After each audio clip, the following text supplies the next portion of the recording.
Welcome to the worst of the best podcast. You wanted the best. Well, they didn't freaking make it. So here's what you get. From Canada, Ryan and Jason. Good day, everyone, and welcome to the annual. And I believe, Jason, this is the 10th annual Worst of the Best Celebrity Deaths of 2025. This is one of our favorite episodes to do throughout the year, I admit. Throughout the year, Jason and I will send... What we do, kind of behind the curtain here, guys, is when somebody passes away, we'll send like a whatever GIF comes up in the chat. You know, when you search for an actor or an actress's name or celebrity's name, they show you a GIF. I just send it to Jason like cold, as whoever can do it first. So once we see a person's GIF with no context, we know that person's died. So that's what we've done throughout the year, Jay. And yeah, and folks, just so you know how we made this list. The rule for this year, and it's been this way for most years, it wasn't this way at the very beginning, but now it is this way, is the name has to be a name that either Jason and I together or one of us, we knew the name without looking it up.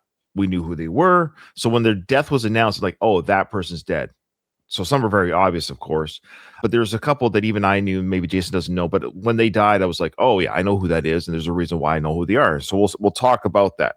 Without further ado, Jay, how you doing? By the way, and Happy New Year to you at the time of this recording. Happy New Year. Yeah, Happy New Year. You are the first person I've spoken to in the new year. I wouldn't want to do anything else on January 1st at about 8:30 a.m. than this podcast with you. Yeah, we gave it right till midnight, Jay, and I checked the news sources. Did you miss anyone died New Year's Eve for us? Anyone important anyways? Not that I recognize, no. Yeah. And so we recognize, of course, that celebrities, Jason, and listeners, they're the most important people in the world. You know, let's be honest. There's nobody more important than celebrities. That's why we do this special episode every year, is because the most important people in all of our lives are the celebrities. And then, of course, we honor those who have passed on. Oh, yeah, and by the way, we'll be going in death order. So at the start of the year to the end of the year. And lastly, we are going to pick the celebrity. We'll keep it simple, Jay. We're going to pick the celebrity that sort of meant the most to us, the one that kind of stung the most. And I admit there's a couple here where I'm like, oh, I don't know. It's going to be tough to say which one really kind of stung the most. First one is Mike Reiner, Jay. Mike Reiner was a high-ranking Scientology executive who served as the head of the Office of Special Affairs and international spokesperson before leaving the organization in 2007 and becoming one of its most prominent whistleblowers. He co-hosted the Emmy-winning A&E docuseries Leah Remini, Scientology in the Aftermath, appeared in the HBO documentary Going Clear, and continued exposing alleged abuses through a podcast and his blog. His date of death, January 5th, age 69, cause of death, esophageal cancer.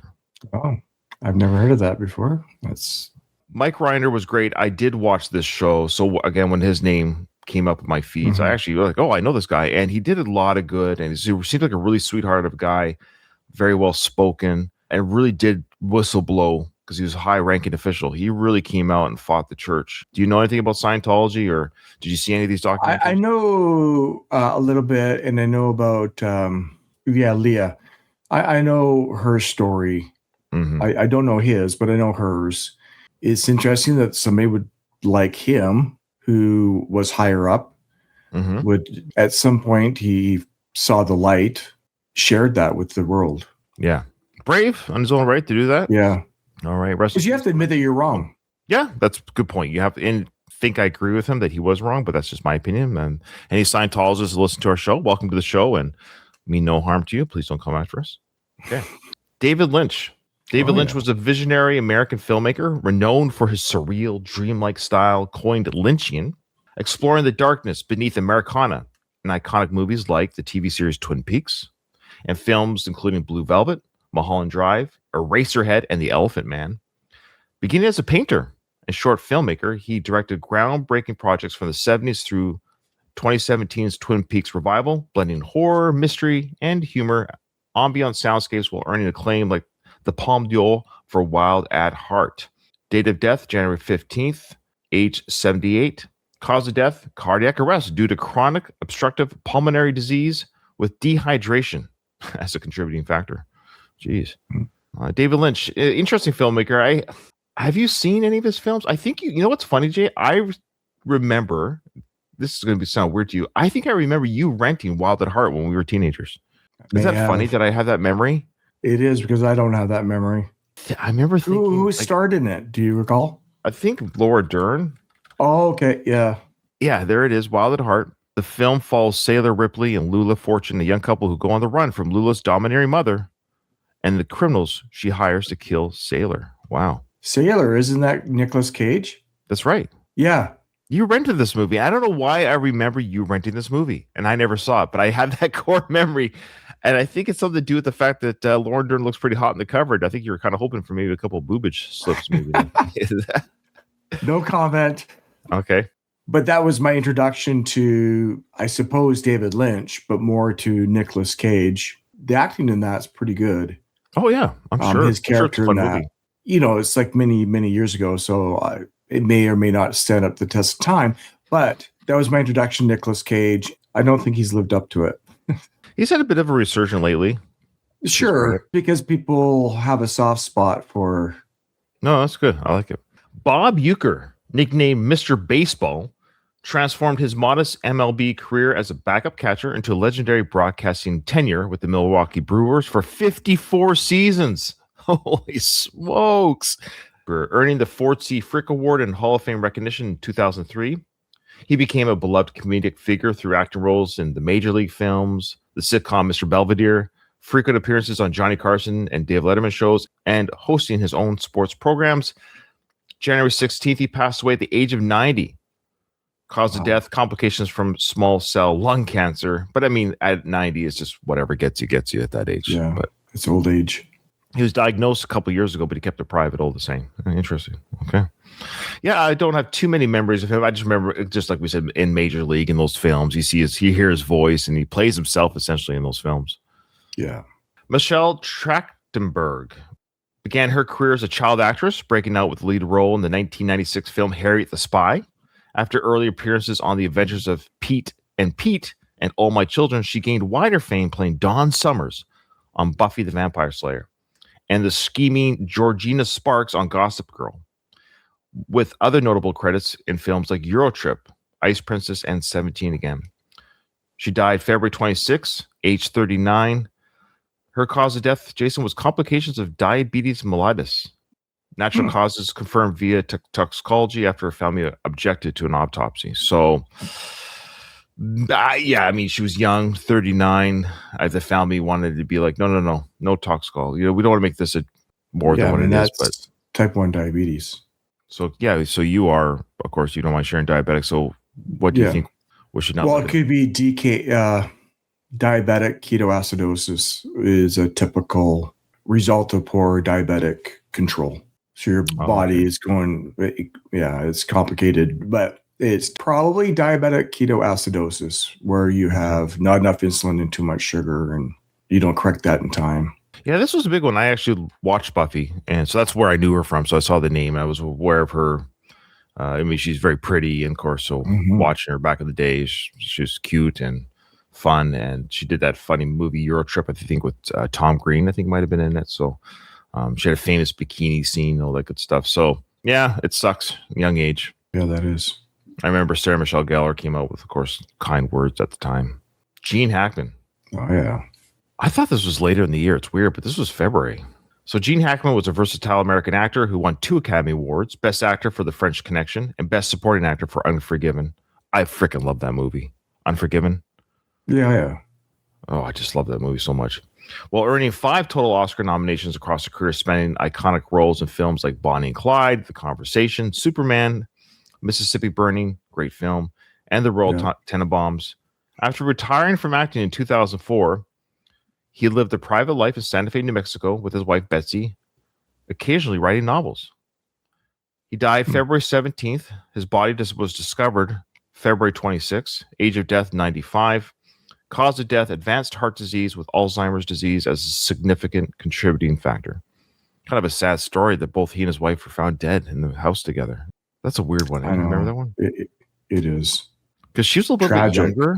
Yeah. Man, I can't remember. We're not, people can Wikipedia this. We're not here to, give everyone's life story. But it's just, this was just not just a passing of a great actor, but a sad, tragic passing at the same time. And that both husband and wife were there and the dogs were malnourished. And I think she died first. That was the issue. Because he had Alzheimer's and old, he wasn't able to take care of himself after her passing. So I think it was her death, and then he died because of her death. Probably. Yeah. Like, I think she was found in the bathroom. Bathroom, yeah, with like pill bottles or something scattered around her. That's weird. Who knows? Rest in peace to them, of course. Did you enjoy Gene Hackman as that actor? I should have asked that. Oh yeah, like every movie that I had ever seen him in, right? There's nothing bad to say about him. He always performed well. Yeah. And I enjoyed all the movies that I would see him in. I haven't seen every movie that he's been in, obviously, but like you said, everything he does, he doesn't doubt it. He's Gene Hackman. You know, he's just good at what he does. I've gone back and watched some of his older films, like The Conversations, an interesting one, and great Lex Luthor. You and I grew up with him as Lex Luthor. Yeah, great stuff. Okay, rest in peace. George Foreman was a 2-time world heavyweight boxing champion and 1968 Olympic gold medalist who achieved one of the greatest comebacks in sports history by regaining the title at age 45 in 1994, retiring with a 76-win, 5-loss professional record. That's pretty good. After boxing, he became a successful entrepreneur with the iconic George Foreman Grill, which sold over 100 million units. He was an ordained minister and a television personality, including his own sitcom and an appearance on The Masked Singer. Oh, he did that one, did he? He died on March 21st at the age of 76. His cause of death, Jay, was undisclosed. The family publicly said it was natural causes. He didn't use the grill enough. He just seemed, you know what helped him stay, I'll say, popular, or he kind of, no pun intended, rolled with the punches. You couldn't knock down his good attitude. Yeah, like he was just a likable individual. Mm-hmm. Didn't take himself too seriously. No. And congrats to him winning at 45. That's awesome. Yeah, that's pretty impressive. My understanding, I'm not a boxing nerd, but my understanding is his punches really hurt.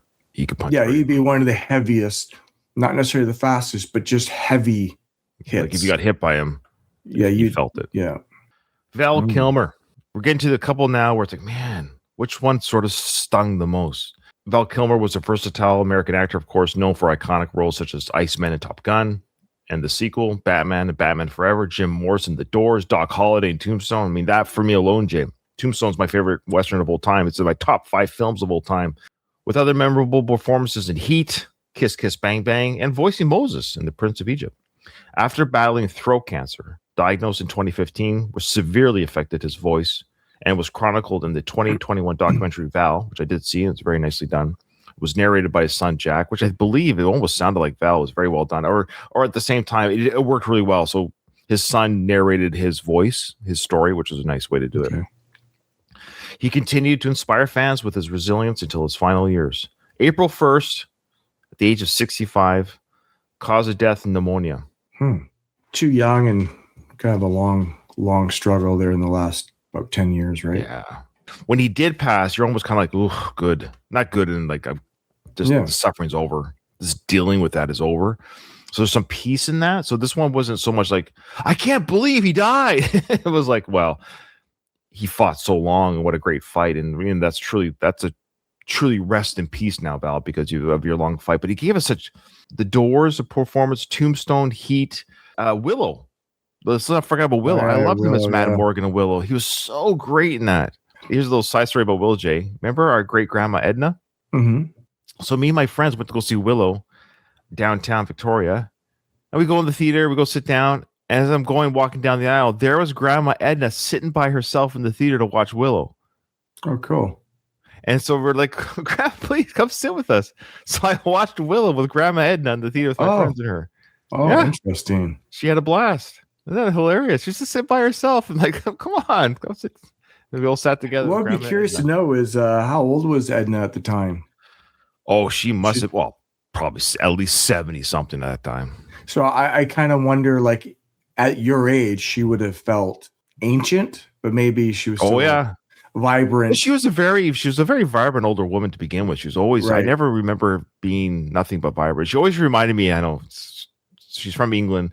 Even as a kid, she always reminded me of the Queen. I just thought she was almost like the Queen apparent. I don't know why. Every time I talked to her, it's like, I'm talking to the Queen. It just seemed like she looked like Queen Elizabeth. It was weird. Yeah.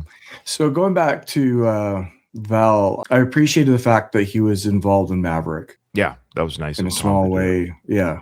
And that was a really emotional scene. I mean, that was. Yeah, and it created closure to his career. His career and to Tom and the character, everything. It was perfectly done. Yeah. You could tell that Tom, though he was quote unquote acting, it was real. Yeah, it was real for both of them. Yeah. Yeah. Yeah. Good stuff. Rest in peace to Val. Ted Kotcheff. He was a prolific Canadian director of Bulgarian descent who began his career in television at the CBC before achieving acclaim with films like the Australian thriller Wake in Fright, the coming-of-age drama The Apprenticeship of Duddy Kravitz. But, Jay, it was the Hollywood hit First Blood that broke him into the stratosphere that you and I knew him from. And he also did Weekend at Bernie's, Fun with Dick and Jane, and served as executive producer on the first 13 seasons of Law & Order Special Victims Unit, showcasing his versatility across genres from action to comedy. Died at the ripe old age of 94. Cause of death, well, it's heart failure, but it's like something's got to go. You're 94. The heart said, I'm done. It beat its last beat. And that's pretty much natural causes, wouldn't you say? Yeah, that is not. Yeah. That's why he's on the list, folks. Yeah. Again, yeah, shout out to Rambo. Of course. First Blood. I mean, that's so cool that he got to work with Sly on that movie. And I wonder if he knew. I know that film very well, and I knew that it wasn't the easiest film to make. I bet you when that film became the success it did become, it was probably a huge relief to him. Right. Pope Francis, born Jorge Mario Bergoglio, served as the 266th Pope from 2013 until his death, becoming the first from the Americas, the first Jesuit, and the first non-European in centuries, while championing progressive causes like climate action, social justice, and greater inclusion for LGBTQ plus individuals. His pontificate featured outreach to the marginalized, interfaith dialogue, friendships with Hollywood figures, a cameo in the film Beyond the Sun, and documentaries exploring his life and travels. He died at the age of 88. He's resting with Jesus in April of 21. His cause of death, Jason, was cerebral stroke followed by coma and irreversible cardiocirculatory collapse. So he's resting with the angels now, Jason. Pope Francis. What do you think of the old Pope there? I really no comment. I mean, the way you read that, he sounds more like a celebrity rather than a religious figure. I don't know. It feels weird when it starts to, when these faiths start mixing in with Hollywood. And am I wrong in that? I don't know. No, I'm letting you finish. No, I know. I'm not sure if you know what I'm saying. It starts to get a little bit. Well, yeah, it becomes almost like celebrity worship with a holy figure. It's kind of weird. Like, yeah. that doesn't seem like the right way to be. Like, are we supposed to worship these people? Are we celebrating their celebrity to a degree? We even have celebrities who are excited to see him, if that makes sense. He's a celebrity to celebrities. Yeah, it's interesting. Yeah, bye. Rest in peace. But he's a huge figure. That's why he made the list. And again, when he passed, I was like, I know who he was. It's a big deal. Is there any other religion that when the leader passes makes world news? Really? Yeah, not really. Well, George Wendt, Jason, was a beloved American actor and comedian best known for portraying the affable, beer-loving barfly Norm across all 275 episodes of the iconic sitcom Cheers. Every scene, remember, he just waddled into that bar. He'd waddle in, and they all yell, Norm! And he just like, yeah. He pull up a stool. My least favorite character on that show. He was never funny to me. I never enjoyed him. I'm sorry. Yeah. Rest in peace to George Wendt, but I never thought he was funny. I thought, of course, who's the post guy again? Oh, it just escaped me. Cliff. Postman Cliff. Yeah, there's no fact that he was like a walking Wikipedia at the time. Like, little did we know he was a walking smartphone. He was a fact checker. He was a fact checker, walking smartphone / Wikipedia. I loved it. Did you like Shelley Long or Kirstie Alley? Which one did you find yourself a young Jason being sort of attracted to? Do you remember? Yeah, I mean, I wasn't really a huge Cheers like fan. I think I'm indifferent, to be honest. Okay. Probably if I was to revisit it, I probably would be more, not necessarily like attracted, but I probably appreciate Shelley Long's character. Yeah, that's right. I'm not just talking about just aesthetics, but just Yeah, I think I think it'd be Shelley Long would be something that's more enduring. Yeah. And more relatable. But as far as this Norm guy goes, how old was he in the show? Well, because why does everybody look old? And he was in every episode. Every episode. Like, he looks pretty young in this picture now. I think that might be a season 1 photo there. So Ted Danson was 34. Shelley Long was 33. Wow. Rhea Perlman was 34. And George Wendt was 33. Cliff Clavin was 35. So Cliff, and how many seasons? Like 10? I think 11, 10 or 11. So even when the show retired, they were 5 years younger than we are now. They look 20 years older. It's so weird. Okay, I don't understand that timeline. I don't get it either. They say it could do with hairstyles. I've seen like this Golden Girls meme. They just changed the hairstyles in the Golden Girls, and they did look younger. It's crazy. So it's the hairstyle. Okay. Well, George Wendt, he earned 6 consecutive Emmy nominations for Outstanding Supporting Actor. Started his career at Chicago's Second City Improv Theater, where he met his wife, Bernadette Burkett.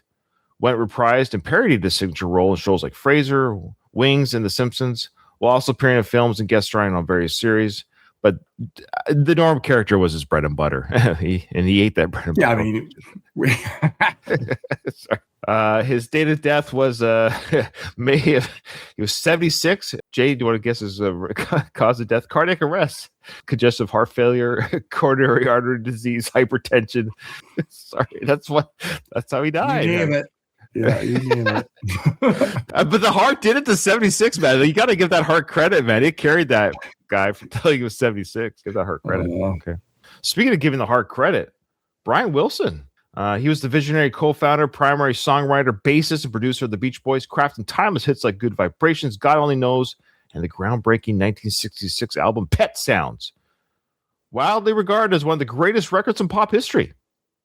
Despite battling severe mental health issues and substance abuse that impacted his contribution in later decades, he released 12 solo albums and completed the long-abandoned Smile project in 2004, and he continued performing into the 2020s. Jay, he died at the age of 82 in June. Cause of death, respiratory arrest. He also had like chronic kidney disease, obstructive sleep apnea, and a neurodegenerative disorder. I mean, the reality is we all succumb to something. Yeah. I did see him and the Beach Boys perform. I worked concerts, and that was one of the concerts that I worked. Yeah, actually, they opened up for Bryan Adams. Oh, really? Yeah. That's odd. Really? Yeah. Did they sing Big Girls? That's not them, is it? No, never mind. This is Big Girls Don't Cry. That's not them. I'm thinking of another doo-wop band. All right. Did they do Surfing in the USA? Yes, they did. Everybody's got surf. Oh no! Yeah, that's. I think that may be their Paradise City. You know. Oh sure, that's their closer, of course. And on a high note, you know when they did Aruba, Jamaica. Oh yeah, they did that. Did you know they were like only 40? That was their big comeback, and they were old at 40. I know, that's what I'm saying. Like with George Wendt. When we were teenagers, and the Beach Boys came back with that song. It was a popular song when we were teenagers. We're like, oh, the old Beach Boys think they can come back with a big hit, and there's the biggest hit of their career. They were 40. Yeah, they're still young. That's 10 years younger plus than we are now. I remember when the Rolling Stones, we talked about this before, but when the Rolling Stones were made fun of for being old touring, Jay, and this was 1992, the wheelchair tour. They were 52, but they were like 50. I know. And then like that one performance with Axl Rose, you know, he comes on stage, Axl and Izzy, and they sing Salt of the Earth. And you're just like looking at like the young gun Axl versus the old Mick Jagger. And now Mick Jagger's still performing. Well, they just Axl's still performing. Oh, I know. They had been up to last year.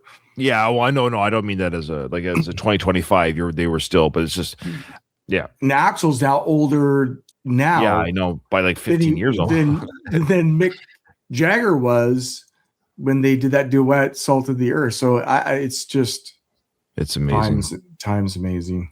Jimmy Swaggart was a prominent Pentecostal televangelist who built a massive global ministry in the 80s, reaching millions through his fiery sermons. the Jimmy Swagger telecast, and gospel music, recording over 200 albums and raising up to $150 million annually at its peak. His career was derailed, however, Jason. It's all for God, Jay. It's all for God. Don't be silly now. 150 million back then? I know, per year. Holy. His career was derailed, Jay, however, by prostitution scandals in the late 80s, leading to a tearful public confession and a defrocking. He got defrocked, all right. Jimmy got swagger.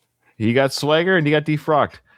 But he persevered, Jason, launching the Sun Life Broadcasting Network in 2010 and continuing to preach until his death. Well, you got to preach, Jay. The word Praise of God from Jimmy. Praise be to God from Jimmy. He died at the ripe old age of 90, complications following a cardiac arrest that he suffered in June. Yeah, I remember that tearful. It made the news when we were kids. Yeah, it was a big deal. You can look it up, guys. You can go Google it. It's pretty common. You can watch it. I'll let you guys decide. Was Jimmy crying because he got caught or because he felt remorse? Let me know in the comments. Michael Madsen was a prolific American actor renowned for his intense portrayals of tough, often menacing characters, most notably as the sadistic Mr. Blonde in Quentin Tarantino's Reservoir Dogs, and Bud in one of my favorite films of all time, the Kill Bill films, with additional collaborations in The Hateful Eight and Once Upon a Time in Hollywood. So I love Michael Madsen. Thank you, Quentin, for giving him such great acting roles. His extensive filmography, though, continued, including standout roles in Donnie Brasco, Thelma and Louise, Die Another Day, Free Willy, Sin City, and Species, spanning over 300 credits across film and television. Remember that movie Species, Jay, that came out in the 90s? Yeah. With that alien? Yeah. The Tasha Hendricks or whatever. She's Canadian, by the way. You know, she was only 19 in that first film, taking off her top and all those scenes. She was 19. Bless her heart. Those are my favorite aliens. The ones that just but if the world gets taken over, if we get attacked by busted blonde aliens, oh no, don't attack me. I think the premise was that she had a stop as you put your hands behind your back. I can't take no more. I think the premise of that film was like she had to procreate with a human, and then she'd kill you or something afterwards if you didn't make her reach climax. I'm not sure. Something like that. I don't remember the movie. I just know she took off. I know the movie. Bless her heart. Yeah, so he died at the age of 67, cardiac arrest due to cardiomyopathy, coronary artery disease, and chronic alcoholism. So rest in peace to Michael Madsen. Great. I always enjoyed him. Sucks. That's 67 is too young, man. Put down the bottle, folks. Put down the bottle. It's poison. You're literally drinking poison, Jay. It's poison. I know. Every indication that it is extremely toxic, even a glass, it's completely toxic. But Mark Snow was a Juilliard-trained composer renowned for creating the iconic whistling theme and scoring over 200 episodes of The X-Files. Becoming a pioneer in electronic television scoring after transitioning from orchestral work in the 70s and 80s. His public career included memorable music for series like Smallville, Ghost Whisperers, Blue Bloods, Heart to Heart, and TJ Hooker, earning him 15 Emmy nominations, 30 ASCAP awards, and honors from the Society of Composers and Lyricists and the TV Academy. He died at the age of 78. His death was a rare form of blood cancer. I even knew the name Mark Snow because I'm such an X-Files fan, so I knew he did that music. So when I heard of his passing, I was like, oh, yeah, Mark Snow. That theme is hard to beat. Once that theme kicks in, you know you're in for an episode of X-Files. That was such a great show. Oh, yeah. And boy, Gillian Anderson. Talk about somebody who's aged like fine wine over the years. Yes. Malcolm Jamal Warner rose to fame as a child actor playing Theodore Huxtable, the only son on the groundbreaking sitcom The Cosby Show from 84 to 92. Cosby didn't like competition. No, he only wanted one man on the set. Yeah. Or he earned an Emmy nomination and he became a beloved figure in television history. He later starred in sitcoms like Malcolm and Eddie, recurred on shows like The Resident, 911, and Alert Missing Persons Unit, and pursued passions in directing, poetry, and music, including Grammy recognition. He died at the young age of 54, accidental drowning. That's horrible. He got caught up in a rip current while swimming in Costa Rica. Rip currents, they are unforgiving. They don't care. They'll suck you out, man. You have to have ultimate respect for water wherever you are, whether it's a lake, a stream, the ocean. Yeah. Oh, yeah. Absolutely. Ozzy Osbourne, dubbed the Prince of Darkness, pioneered heavy metal as the frontman of Black Sabbath, delivering iconic albums and hits in the 70s before launching a successful solo career with tracks like Crazy Train and earning multiple Grammys. He gained further fame through the groundbreaking MTV reality series The Osbournes with his family and performed an emotional farewell concert with Black Sabbath's original lineup just weeks before his death. He died at the age of 76 in July. Acute myocardial infarction, heart attack, and out-of-hospital cardiac arrest with coronary artery disease and Parkinson's disease, all contributing factors. Ozzy Osbourne, Jay. Yeah, I mean, there's fewer and fewer and fewer true lead singers. Mm-hmm. Now we're one fewer less. Am I making any sense? There's something about the lead singer, like when you say the name, frontman. Like, front, like Axl Rose, Steven Tyler, Mick Jagger. There's Robert how many Plant. are left that? Yeah. How many can you name right now that from the 40 and under club? Let's say. So he's one. We're one less of those type of people that are just pioneers and icons. Yeah, his contribution and to heavy metal, to rock and roll, to possibly future frontman, but we'll see. And he seemed despite the reputation or whatever, you got to separate the character from the person sometimes, and the role that he played. Was well loved by everyone. Yeah. Did you ever see him in concert? I saw the original Black Sabbath during their Black Sabbath tour. Oh, yeah, I did too. Were we not together? Whatever it was. UBC? It was Vancouver. The UBC Thunder. Yeah, I guess we went together. Okay. That was 25 years ago. So that was Slayer. Isn't that weird to think, Jay, he was 50? He was our age at that show. Wow. See, So, White Zombie was there. 50. Primus. Yeah, Rob Zombie, Primus. Okay. The funny thing is I haven't seen the solo Ozzy show, which I would have loved to see because I'm a huge fan of his solo work. But seeing the Black Sabbath show, seeing that live, I mean, come on. That was pretty amazing. It was. So, and I also saw him as a solo artist as well. Oh, cool. They would not have had that big show at the end of his life here if he wasn't loved and respected. So the fact that he made it to 76 is a miracle to some degree. Oh, the abuse that he put his body through is just unprecedented. I think he says some sort of quote, I'm paraphrasing, like it was during the Osbourne part. So he's in his, almost like he's walking around the Osbourne show, that reality show, Jay, at your age. He was your age in that show. What? Yeah, that came out in 2000 or something. It was a long time ago. The Osbournes was 2000, 2001. Let's say at least 20 years ago. Shuffling around. Yeah, he was shuffling around. He was your age, Jay. But he said, I think it was around that time, he said that he takes more drugs now to stay alive than he took. I've done 70 pills a day. Yeah, it was something. It was insane. It was only 2 days after this icon's death. This icon died. Oh, yeah. Hulk Hogan. Crazy. Yeah. 2 days later, we were barely mourning Ozzy. We had to start mourning the Hulkster. He was born Terry Gene Bollea. He was a legendary professional wrestler, propelled WWE to global fame in the 80s with Hulkamania, headlining 8 WrestleManias, winning 6 WWE championships, and becoming a 2-time Hall of Fame inductee. He crossed over into the mainstream entertainment with roles in films like Rocky III, No Holds Barred, TV appearances on the A-Team, and the reality show himself had one. Hogan Knows Best, solidifying his status as a popular culture icon. He died, Jason, at the age of 71. Cause of death, heart attack. The controversial figure in many ways. His outside of the ring life is frustrating because as a child, I enjoyed him. I enjoyed his character.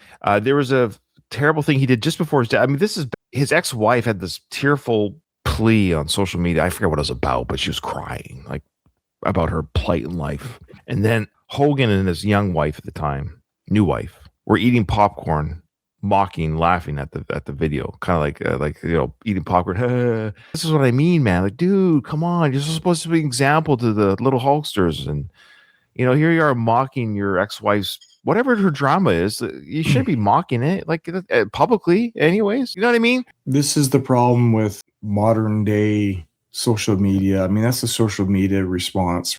This back and forth pettiness that is on full display.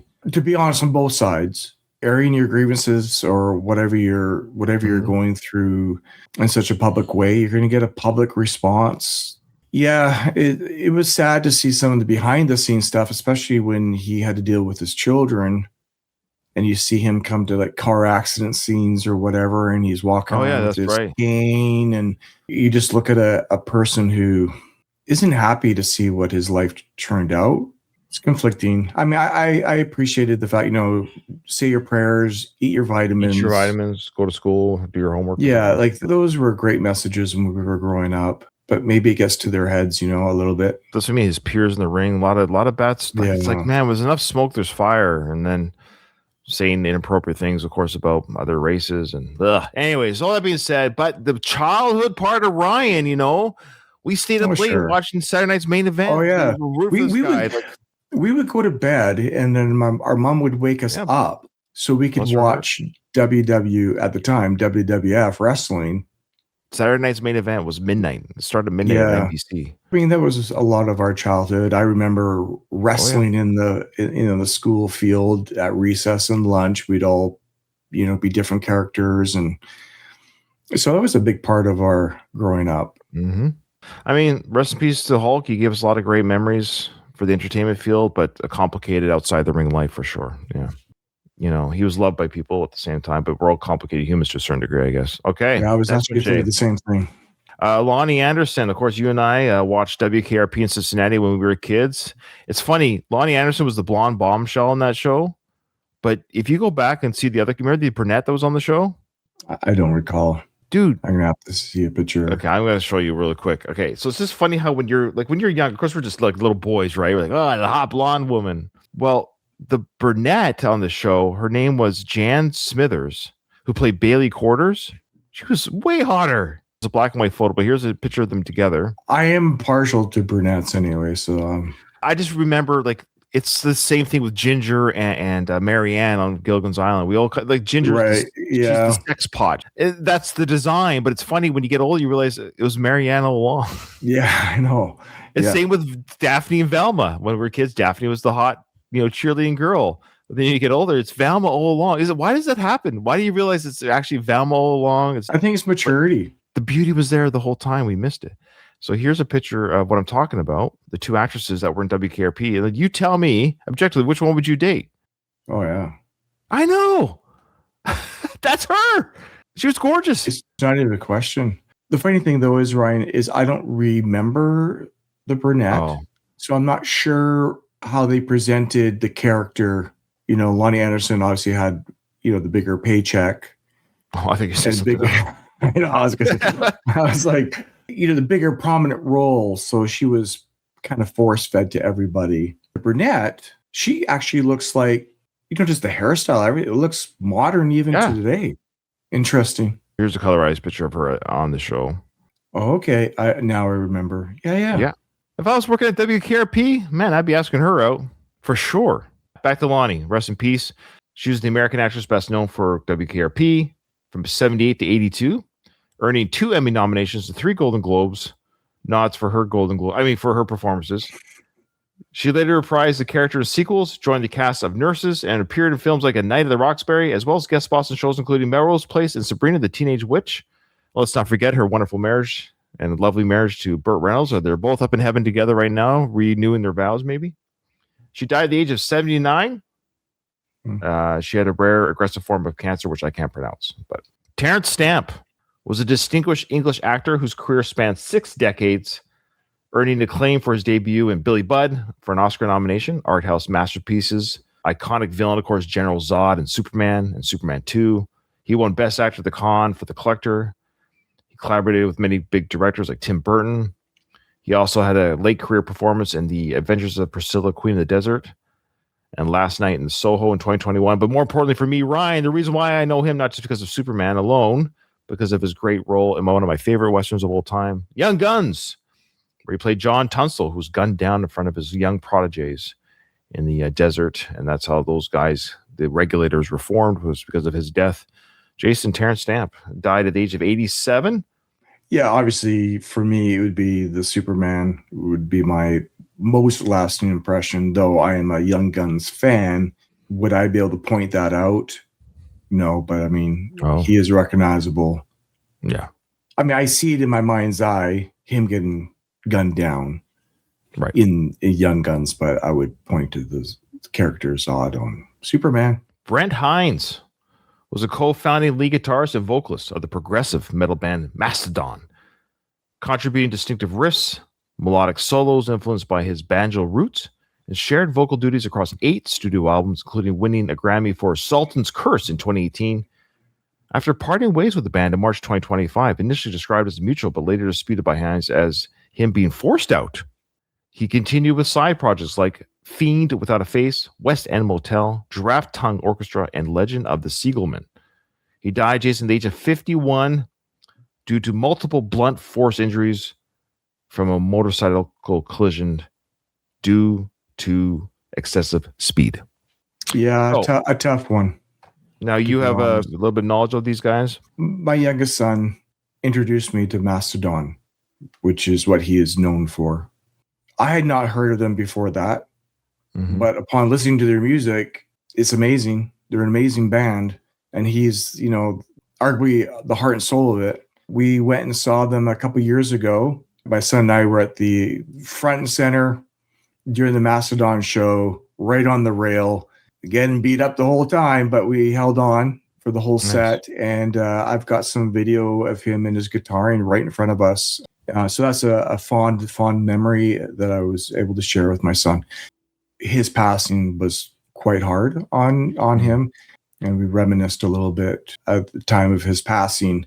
Anyway, so I'll always be interconnected with Brent Hines and the band Mastodon. All right, the time it's recording is January 1st. This will be released fairly soon. I'm going to try to get this out sooner than later anyways to tap into the new year. And tomorrow, I'm actually recording an episode of Mastodon with a new guest host named Joe, who's the brother of Truck Randy, who's guested on a couple times on the show. He wanted to do Mastodon, and I've never heard of them before, never heard their music. So I listened to Crack the Sky, the 2009 album for the first time. Totally into it. So stay tuned for that episode coming out shortly this new year, where I break down Mastodon with Joe and share my feelings as a first-time listener of that album. I'll share my thoughts. I'll save it for the show. But thank you for Jay for sharing yours. Yeah. Okay. Yeah. Graham Greene was a trailblazing Canadian First Nations actor who earned an Academy Award nomination for his portrayal of Lakota medicine man Kicking Bird in Dances with Wolves, becoming a pioneer for Indigenous representation in Hollywood. With a prolific career spanning over 150 credits, he delivered memorable performances in The Green Mile, Maverick, Wind River. He was in the series Last of Us, Reservation Dogs, and Echo, while also supporting Indigenous theater education in Toronto. He died at the age of 73, natural causes, following a long illness, but the details were not specified. So there you go. Rest in peace to the great Graham Greene, fellow Canadian, Jay. I know him from Dancing with Wolves. Yeah, of course, yeah. Mostly, I mean, I recognize his face throughout the years, but it's mostly Dances with Wolves. I'd love to watch that movie again. It's been decades probably since I've seen it. It'd be interesting to see how it stands up over time, but I suspect it would be interesting. I suspect I'd appreciate it even more as an adult. Oh, okay. It's the cinematography, the way that they make movies differently back then to today. I appreciate a little bit of a longer, slow burn in a movie than all the CGI. Yeah, so I think I'd even appreciate it more. I loved it back when I had seen it. We saw it in the theater. I may have seen it once or twice outside of the theater, throughout the years, but it's been decades.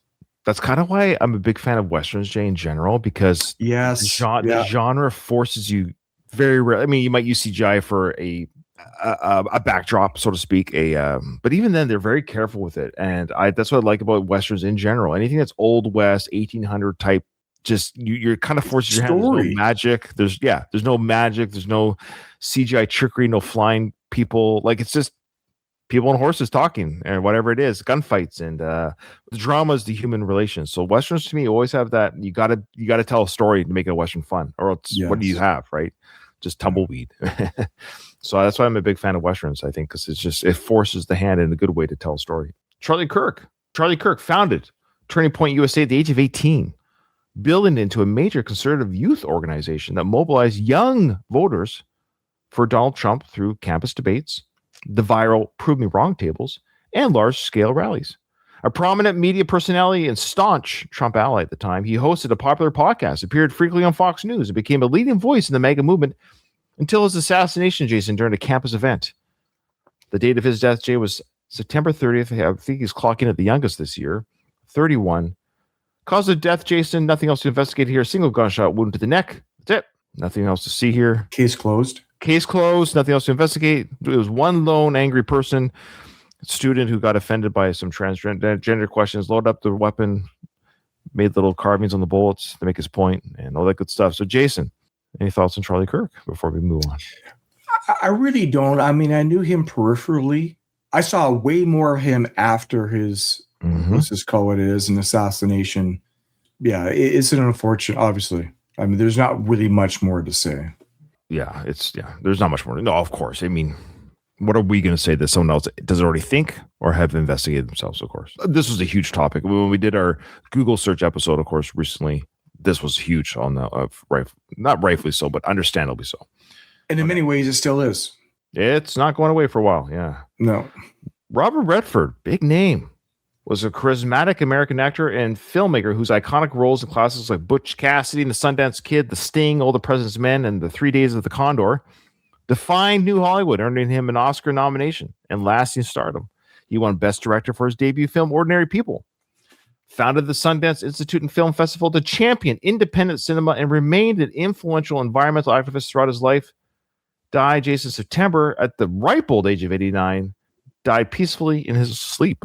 Oh, that is the way to go. That is the way to go. Look at that young Brad Pitt there. I mean, Robert Redford there. Doesn't he look like a Brad Pitt with red hair a little bit? I see what you're saying. But there is no cloning. Central casting? Cloning? Do you think that we haven't done an actual cloning conspiracy theory episode, have we? That'd be a fun one to cover. Remember, folks, when we cover conspiracy theories, we don't say we subscribe. Well, you just acknowledge that they're out there. That they exist. Yeah, when you do a true crime episode, you're not advocating murder, but you're saying this thing happened. This is what happened. Yeah. Same with conspiracy theories. They exist, and this is why they say they exist. Okay. I enjoyed him as an actor and director. I thought he's great. I've always enjoyed him. And I think if I was younger during those days, I would have been a big fan of his. The same way I'm kind of like, that's why I mentioned Brad Pitt. I'm a huge Brad Pitt fan. I think I would have been the same growing up with Redford. Jane Goodall, Jay, was a pioneering British primatologist whose groundbreaking observations of chimpanzees in the Tanzania's Gombe Stream National Park, starting in 1960, revolutionized understanding of primate behavior, revealing tool use, meat eating, hunting, and complex social structures, including warfare and cannibalism. A tireless conservationist and advocate, she founded the Jane Goodall Institute, opposed animal testing and climate change impacts on wildlife, promoted plant-based diets through works like her 2021 vegan cookbook, authored over 24 books, inspired global audiences via documentaries and cultural references. She just died of a cardiac arrest at 91. Jane Goodall, lovely photo over here. This is 1965, so she was probably this was 60 years ago, so she's 31. That photo there, yeah, 31, eh? Oh, she's pretty. Yeah. She's very pretty. Don't know her that well, but that's a name I did know. So again, when the names were announced, I knew exactly who she was. We were kids, right? Like even when I was a kid, I knew of her and her work. It's pretty amazing to kind of dedicate your whole life to a thing. I was thinking the same thing, like her passion, right? She found a passion, was able to create a career around that. That's rare to do. It's a rare accomplishment. Yeah, I've done nothing with my life. That's what I've learned. Diane Keaton was an acclaimed American actress who rose to fame with her Oscar-winning role in Woody Allen's Annie Hall, cementing her as a fashion icon while delivering memorable performances as Kay Corleone in the old three Godfather films, and starring in hits like The First Wives Club, Something's Got to Give, and multiple collaborations with Nancy Meyers. Beyond acting, though, she directed projects of her own, authored best-selling memoirs, including the book Then Again, and pursued passions of photography, singing, and real estate renovation throughout her prolific career. She died, Jason, in 79 from pneumonia. I always enjoyed her. I've seen her many, I think I've seen most of the movies. Of course, The Godfather. She was great. Yeah. Very talented actress. Never rubbed me the wrong way. No, or the right way. But she was she was just one of those actresses when she's in a film, like, oh, we're gonna get good acting from Diane Keaton. Yeah, she's very good at her job. I've got nothing really to add. I mean, she's just a name that's been there since forever. Yeah, you know who she was. The fact when you heard she passed away, you knew right away who it was. Yeah. And that kind of ties into the next one, Jay. Ace Frehley, born Paul Daniel Frehley, was a founding member and original lead guitarist of Kiss. adopting the iconic spaceman persona with pyrotechnic guitars and contributing songs and vocals like Shock Me across the band's early albums. After leaving in 82, he enjoyed solo success with his 1978 platinum album featuring the hit New York Groove. He rejoined for the 96 reunion and Psycho Circus album and continued releasing solo work into the 2020s. Jay, he died in October at the age of 74. His cause of death, Jason, was blunt force injuries to the head, including skull fractures, subdural hematoma, brain bleed, and stroke due to an accidental fall. Ooh. Oh, 74. He just tripped on something. Yeah. Hit his head on something. Could have suffered a stroke and then fell. Yeah. Who knows? Who knows? Regardless, that sounds tragic. And was he alone?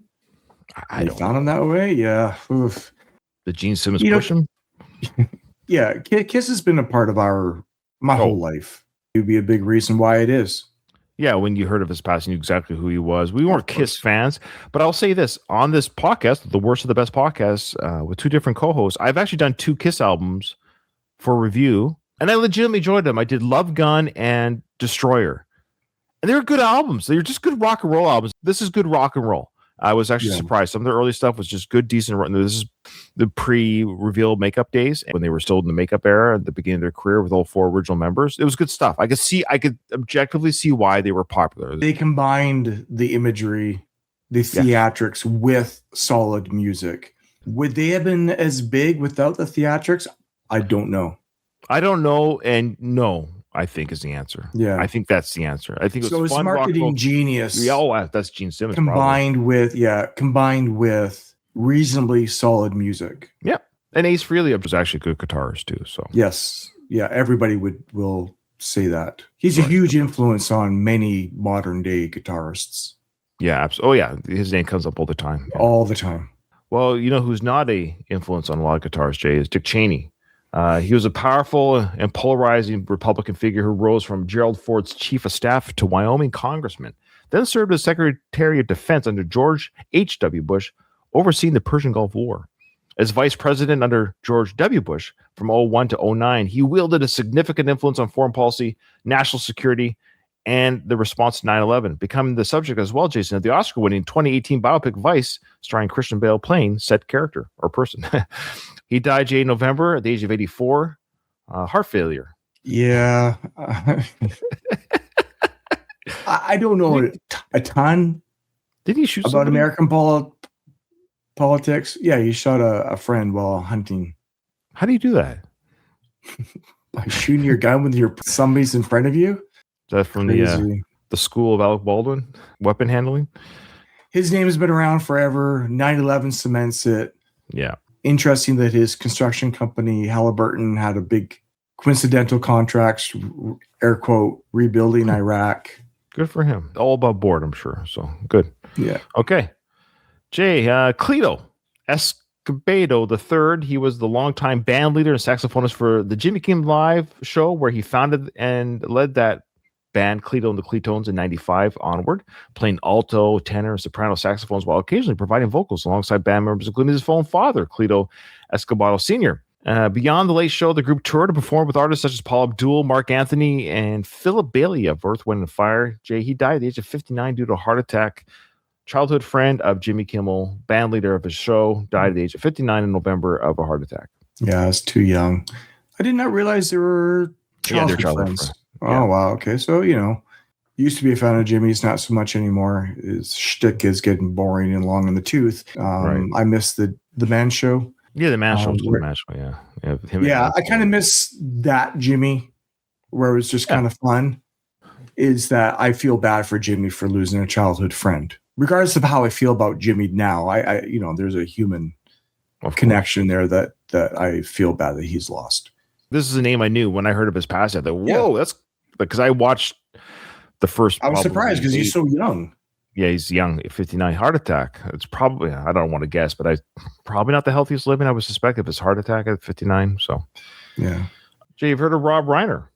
He gained fame as Michael Meathead Stivic on the groundbreaking sitcom All in the Family, before becoming an acclaimed director of beloved classics, including This is Spinal Tap, Stand By Me, The Princess Bride, When Harry Met Sally, Misery, and A Few Good Men, and many more. He and his wife, Michelle Singer Reiner, were found stabbed to death in their Brentwood home in a double homicide.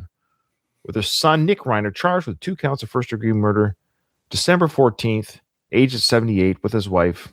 Horrific, absolutely horrific. Murdered by your own child. Rob Reiner, Jay, any thoughts on his career?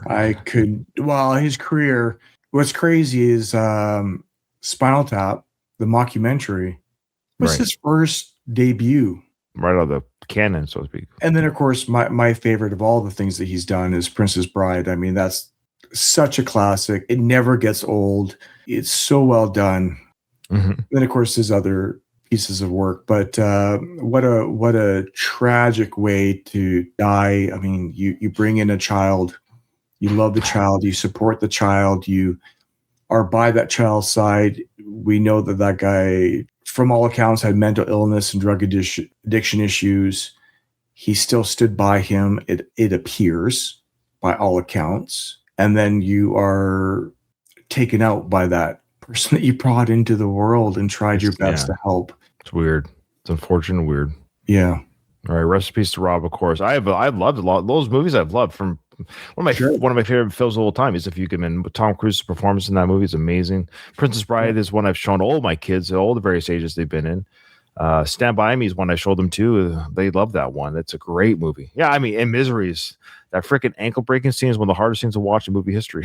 I can't handle it. Once that board gets put between James Caan's feet, I look away. I look away too, man. I think I saw it in the theater happen because I wasn't too sure what was going on. Then ever since, like, no, stop. What are you? As soon as she grabbed that sledgehammer, I should have known. There's no way. Well, I didn't think they were going to show it. I think I thought it was going to be off screen, but that's probably why I kept watching because I didn't think they would show it. Because this came out in 1990 or something, so I'm thinking, oh, they're not going to show the ankle snap backwards. All right. Now, Jay, we got one last latecomer, December 28th, the lovely Brigitte Bardot. Look at her. Lovely woman. Rose to international fame as a French actress and sex symbol in the 50s and 60s, starring in iconic films And God Created a Woman and Contempt, where her sensual and liberated portrayals redefined female sexuality on screen. After retiring from acting in 1973, however, at the age of 39, she dedicated her life to animal rights activism, founding the Brigitte Bardot Foundation and campaigning against issues like seal hunting and animal cruelty. In her later years, however, Jay, she became a controversial figure due to outspoken political views, including criticism of immigration, the Me Too movement, and multiple convictions she was charged with for inciting racial hatred. She died at the age of 91. The cause of death was not publicly disclosed, but again, at the age of 91. Again, a name I knew when I heard of her passing. I knew who she was. It's just, you hear she's like a Marilyn Monroe type figure, or she did face a little bit of controversy in her later years, but okay, so there you go, folks. There's the list from 2025 of the most important people in our world. These are the only people that matter. So let's go through this list again. For a reminder, Mike Reiner, David Lynch, Bob Uecker, Michelle Trachtenberg, Gene Hackman, George Foreman, Val Kilmer, Ted Kochev, Pope Francis, George Wendt, Brian Wilson, Jimmy Swaggart, Michael Madsen, Mark Snow, Michael Jamal Warner, Ozzy Osbourne, Hulk Hogan, Lonnie Anderson, Terrence Stamp, Brent Hines, Graham Greene, Charlie Kirk, Robert Redford, Jane Goodall, Diane Keaton, Ace Frehley, Dick Cheney, Clito Escobedo III, Rob Reiner, and Brigitte Bardot. Jason, who was the worst for you to pass? I'm going to have to say Brent Hines. First, his age. Yeah, 51. Right, 51. He's young. Obviously tragic. Maybe if he was being reckless on the motorcycle, which it sounds like he may have been. I feel like him being kicked out of his band. I didn't know that part, actually. I thought he was still in the band. The fact it was kind of fairly recent, and so maybe the turmoil in his heart and mind regarding that experience, there's not closure. My interaction with him, with my son, that's a memory that will never fade that I had with him, and it was a great time and a great memory, and I know it impacted him as well. For that reason, it had maybe the biggest impact on me and impression on me. That's great. I love those reasons. Fantastic. And I think it's pretty obvious what mine is. I will say runner up was Val Kilmer because I love Tombstone and I love Willow. Those are my two favorite. Val Kilmer's always a great actor. I always enjoyed him, but he was never an actor that I ran to see because, so this is key. Like, I got to see a Val Kilmer film, but I seem to see a lot of his films because he just picked good projects and I happened to watch the good projects that he was in. but I didn't necessarily see it because of him. There's only a few actors I do that for today. But that being said, I love him. Rest in peace. And I'm glad he found peace after a long bout of health issues. But I think it would be remiss if one of us didn't obviously pick Ozzy Osbourne. Yeah. And he was my second. Yeah, I figured as much. So I'll speak probably for both of us regarding his passing. It's just the difference between, I guess, Val and I'll also say third runner-up maybe was Hulk, just because my childhood memories were so pure and so nice to remember. Like before I knew of any drama behind the scenes stuff, childhood Ryan would have been crushed by the death, right? But adult Ryan is kind of like it's tarnished too much. But with Ozzy, he was just such a sweet soul. He had his own demons, but those demons didn't make him a bad person. He was well loved. And I just loved his music. So that's the other thing, is like his music continues today. I put it in. You just love to see him live. You hear those songs, Black Sabbath, of course. This is stuff that's just going to last forever. Music touches the soul in a different way than an actor does. And music is a really powerful emotion. So yeah, we both picked musicians today, and that stands out to reason why, right? Music has a very powerful bonding that it's hard to beat musicians. I think a lot of these lists that we've done has been musicians almost seem to win out because there's a special connection. Emotional. They're more of an emotional, intangible. If Brent Hines wasn't on this list, it would be Ozzy, but I'm not surprised that Ozzy passed. I'm more surprised that he lasted as long as he did. We all knew it was coming. It's been coming for years. His impact is what it is, but just on an emotional level, in my experience that I had with my son at their concert and the impact that it had, I have to pick Brent. Okay. Yeah. Another fun episode, Jay. I really enjoyed doing this with you, of course. I'm really looking forward to who we're going to miss next year. I get excited when January 1st hits. I'm like, who's the first one? Who's the one that has kind of popped the bubble for the year? It's always kind of exciting. Like the celebrities, right? There's celebrities right now. I have no idea. It's their year. It's coming. It's coming, folks. It's coming for you. So I always think each year is like, well, who's going to be this year? It's going to be boring, But 2025 gave some big names, and I'm really excited for 2026, Jay. Thank you so much for everyone who supports the show. We appreciate your support. Remember, in front of every silver lining, there's a cloud. Today for Ryan, it was Ozzy Osbourne. And for Jason, it was Brent Hines.